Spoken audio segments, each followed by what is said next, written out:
नमस्कार, बहुत बहुत स्वागत है आपका ज्योतिष मार्ग में। आज हम बात करेंगे महादशाओं का फल प्रत्येक ग्रह का किस तरह से मिल सकता है आपकी कुंडली के आधार पर।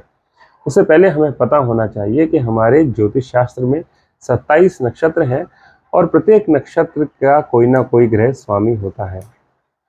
प्रत्येक ग्रह स्वामी होता है और उसी के आधार पर महादशा चलती है। जैसे हमारा जन्म, हमारी कुंडली में जब हमारा जन्म समय है, उस समय जो चंद्रमा जिस नक्षत्र में थे, उस नक्षत्र स्वामी की महादशा सबसे पहले मिलती है हमारे जन्म समय से। जैसा कि नक्षत्र चलते हैं अश्विनी, भरणी, कृतिका, रोहिणी, मृगशिरा, आर्द्रा, पुनर्वसु, पुष्य, अश्लेषा, इस तरीके से सीक्वेंस तक चलते हैं 27 तक। 27वां नक्षत्र होता है रेवती। उसी आधार पर इनके ग्रह स्वामी भी चलते हैं। अश्विनी के केतु हैं, भरणी के शुक्र हैं, कृतिका के सूर्य हैं, रोहिणी के चंद्रमा है, मृगशिरा के मंगल हैं और आर्द्रा के राहु हैं। इस तरह से नवग्रह ये महादशा का फल अपने नक्षत्र स्वामी के आधार पर देते हैं। तो मान लीजिए आपका जन्म हुआ है अश्विनी के नक्षत्र में और अश्विनी नक्षत्र का जो स्वामी हो जाता है वो केतु हो जाता है।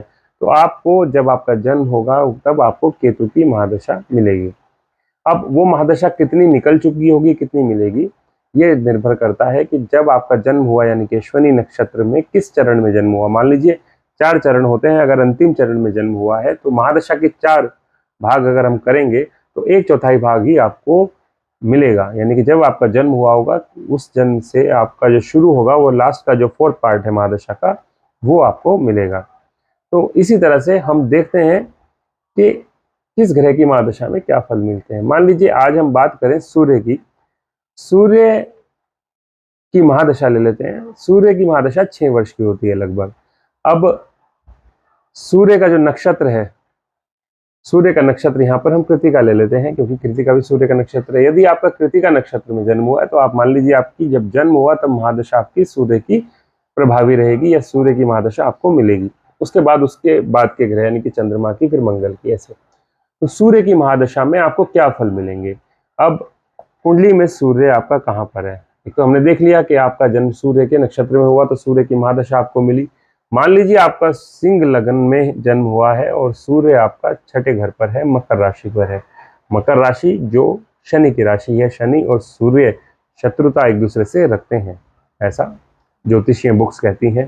तो अब सिंह लग्न यानी कि हमारा शरीर, लग्नेश 6ठ भाव 6ठे घर पर गया जो रोग, ऋण और शत्रु का प्रभाव हमें देता है। अब सूर्य कारकत्व किसके हैं हमें ये देख लेना चाहिए। सूर्य की महादशा है तो सूर्य कारकत्व है हमारे राजा के। अब वर्तमान में राजा यानी कि राजस्व अर्थात जिस क्षेत्र में, जिस राज्य में आप रहते हैं वहाँ की राज्य सरकार। सूर्य आत्मा के कारक हैं, सूर्य पिता के कारक हैं, सूर्य हमारे शरीर की जो हड्डियां हैं उसके कारक हैं, सूर्य स्टमक, पेट की जो समस्या है उसके कारक हैं और सूर्य जो कारक हो जाते हैं वो हमारी आत्मा से संबंधित जितने भी विचारधारा हैं उसके भी कारक हो जाते हैं।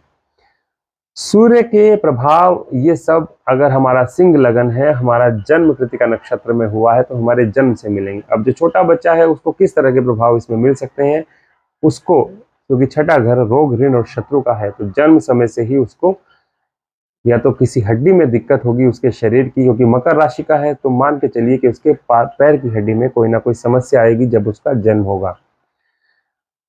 सूर्य कारक है पिता का, तो जैसे ही बच्चे का जन्म होगा तो उस पिता के लिए संघर्षकारी होगा। ऐसे बच्चे का जन्म जब होता है तो पिता कर्ज में होता है। आप इस चीज को अनुभव भी कर सकते हैं। अगर आपका जन्म सूर्य की महादशा में हुआ है तो उस समय आपके पिता कर्ज में थे। हालांकि आज के समय में कर्ज में होना एक स्टैंडर्ड बन गया है क्योंकि हर कुछ लोन पे आता है, लेकिन मैं बात कर रहा हूँ उस कर्ज की जिस कर्ज को चुकाने में बहुत ज़्यादा समस्या होती है, चिंता होती है। तो आपकी महादशा सूर्य की थी और आपका सूर्य आपकी कुंडली में 6ठे घर पर है अर्थात आपका सिंह लगन है, तो आपके पिता जब आपका जन्म हुआ तो कर्ज में थे। इसी तरह आपको हड्डी से संबंधित कोई रोग आपके जन्म समय रहेगा जब तक सूर्य की महादशा रहेगी। आप जिस क्षेत्र में रहते हैं उस क्षेत्र में सूर्य के प्रभाव के कारण डेवलपमेंट नहीं हो पाएगा। क्यों? क्योंकि सूर्य 6ठे घर पर है।